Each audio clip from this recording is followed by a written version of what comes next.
حدیث نمبر 3890 باب ما يدعو به الرجل اذا راى السحاب والمطر، جب بادل اور بارش دیکھے تو اس وقت کیا دعا کرنا چاہیے۔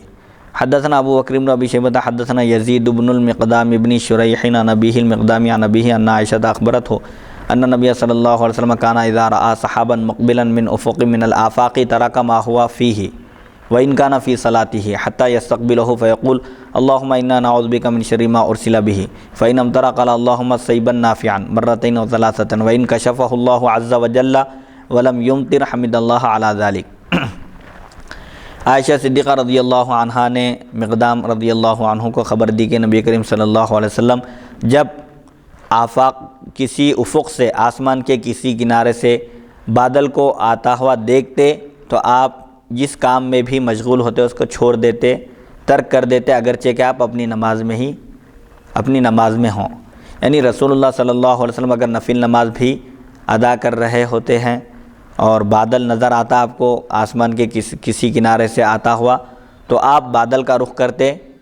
جس کام میں بھی ہوتے اس کو چھوڑ دیتے اور بادل کا رخ کرتے اور اللہ تعالیٰ سے عرض کرتے کہ اے اللہ، ہم اس چیز کے شر سے تیری پناہ چاہتے ہیں جس کے ساتھ یہ بادل بھیجا گیا۔ کیونکہ بادل سے عام طور پر جب بادل چھا جاتے ہیں تو بارش ہوتی ہے، لیکن ایک قوم جب بادل کو دیکھی، جیسا کہ آگے حدیث میں آ رہا ہے کہ بادل کو دیکھ کر کہی کہ اب بارش ہوگی، تو اللہ تعالیٰ نے فرمایا کہ اب بارش نہیں ہوگی بلکہ عذاب نازل ہوگا، جس عذاب کی تم جلدی مچاتے تھے، جلدی طلب کرتے تھے، وہ عذاب آنے والا ہے۔ تو بادل دیکھ کر اس خوش فہمی کا شکار نہیں ہونا چاہیے، خوش فہمی میں مبتلا نہیں ہونا چاہیے کہ بارش ہوگی، ممکن ہے کہ عذاب نازل ہو جائے۔ اسی لیے اگر شر کے ساتھ بھیجا گیا ہے بادل تو اللہ کی پناہ طلب کرنا چاہیے۔ فَإِنْ أَمْطَرَ، اگر بارش ہوتی تو حضور صلی اللہ علیہ وسلم اس وقت یہ دعا کرتے اللہم صیبا نافعا، یعنی اے اللہ نفع بخش بارش نازل فرما، اچھی بارش ہو اور اس سے کسی قسم کا کوئی نقصان نہ ہو۔ یہ دعا یا کلمہ 2 مرتبہ یا 3 مرتبہ کہتے، اور جب اللہ بزرگ و برتر بادل کو ہٹا دیتا، جو بادل آسمان کے کسی کنارے سے ظاہر ہوا تھا اس کو دور کر دیتا اور بارش نہیں ہوتی، بادل چھا جانے کے باوجود بارش نہیں ہوتی، تو رسول اللہ صلی اللہ علیہ وسلم بادل کے چھٹ جانے پر اللہ کا شکر بجا لاتے تھے کہ اللہ کا شکر ہے کہ یہ بادل جو چھا گیا تھا، بارش بھی نہیں ہوئی لیکن کسی قسم کا کوئی نقصان بھی اور کوئی عذاب بھی نازل نہیں ہوا۔ اس حدیث شریف میں امت کو یہ تعلیم دی جا رہی ہے کہ وہ ہمیشہ اللہ کے عذاب سے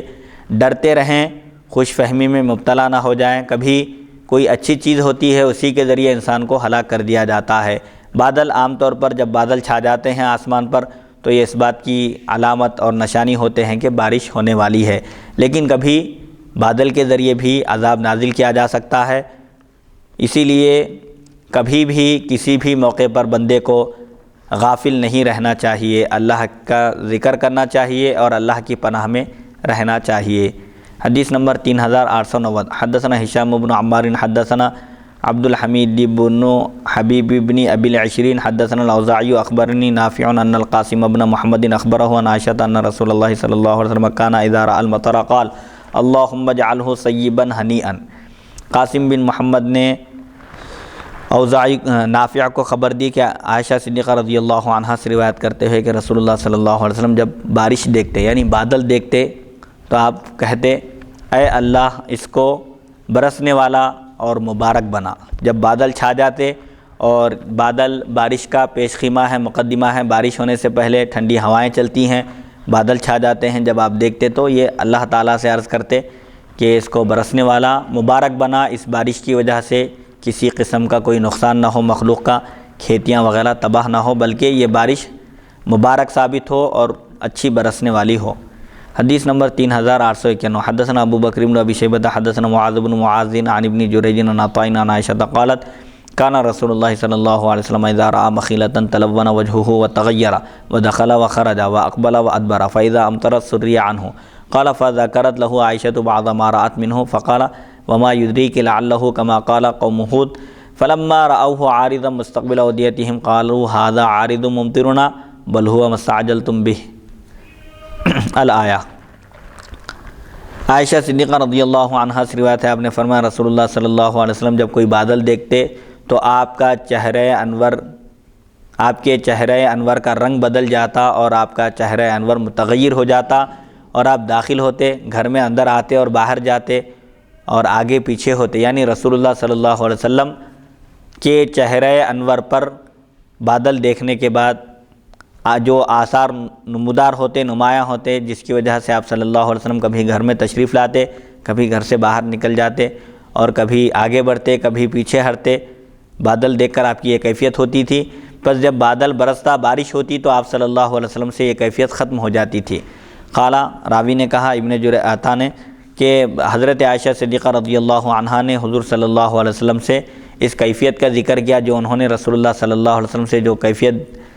دیکھی تھی، آپ پر جو کیفیت طاری تھی،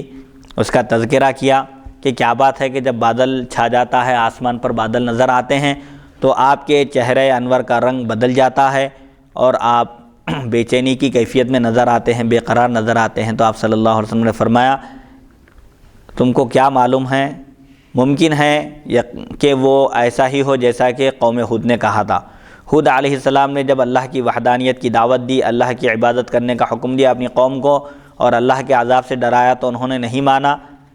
اور ایک زمانے تک بارش نہیں ہوئی۔ پھر جب انہوں نے ایک بادل کو ان کی وادیوں کا رخ کرتے ہوئے دیکھا، قوم ہود علیہ السلام کی قوم اللہ کی وحدانیت کا اقرار کرنے سے انکار کر دی، عبادت کرنے سے بھی انکار کر دی اور کہنے لگے کہ بھئی جس عذاب سے تم ہم کو ڈرا رہے ہو وہ عذاب لا کر بتاؤ۔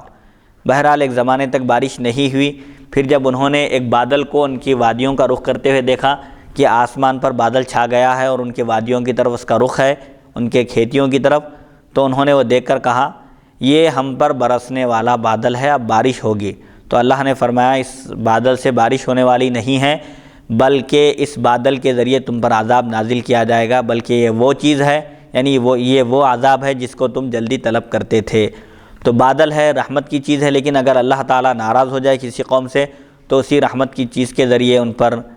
زحمت، عذاب بھی نازل فرما سکتا ہے۔ اسی لیے حضور صلی اللہ علیہ وسلم اس قدر اہتمام کرتے تھے، حالانکہ آپ معصوم ہیں، ہر طرح کے عذاب سے، ہر طرح کی آزمائش سے آپ محفوظ ہیں، لیکن اس کے باوجود آپ صلی اللہ علیہ وسلم اس قدر اہتمام کرتے تھے۔ یہ امت کو تعلیم دینے کے لیے ہے کہ امت کو کسی بھی لحظہ، کسی بھی لمحہ اللہ کے عذاب سے غافل نہیں ہونا چاہیے۔ حدیث نمبر 3000